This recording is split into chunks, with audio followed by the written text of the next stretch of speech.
মালাকুল মাউত মানুষের আকৃতিতে অনুমতি না নিয়ে ঘরের ভেতরে ঢুকে গেল। ঢুকে বলে, আনা মালাকুল মাউত, আমি মৃত্যুর ফেরেশতা। তো কি চাও? জিতু আন আকবাদা রূহাক, আপনার রূহ কবজ করতে আসছি। কিন্তু মুসা আলাইহিস সালাম দেখতেছেন দিব্য একজন মানুষ, আবার সালাম দেয় নাই, অনুমতি নিয়েও ঢুকে নাই। মুসা আলাইহিস সালামের মেজাজ বড় গরম। উনি বললেন, কি করবি? কয়, আপনারে মারবো। কয়, এদিকে আয়। মালাকুল মাউত মনে মনে ভাবে, এতদিন সব মানুষগুলো আমারে দেখলে দিত দৌড়, আজকে মনে হয় আমারে দিতে হবে দৌড়। সাহস করে সামনে গেলেন, আবার মুসা আলাইহিস সালাম দিলেন এরকম থাপ্পড়। বুখারীর বর্ণনা, এক থাপ্পড়ে চোখ নাই। ঠিকই মালাকুল মাউত দৌড়, এক দৌড়ে আল্লাহর কাছে। আল্লাহ বললেন, রাখো। এটা মুসা আলাইহিস সালাম, তার মেজাজ বড্ড গরম, আমাকে কথা বলতে হবে।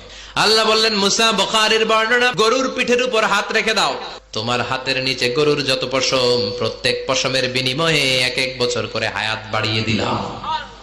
মুসা আলাইহিস সালাম অনেক চালাক নবী। উনি বললেন, আল্লাহ, আমার হাতের নিচে যদি গরুর 2000 পশম থাকে, তার মানে 2000 বছর হায়াত বাড়িয়ে দিলেন, কিন্তু এক্সট্রা হায়াত যখন শেষ হয়ে যাবে এরপরে কি হবে? আল্লাহ বললেন, তারপরে তো মুসা মরতেই হবে, আসতেই হবে।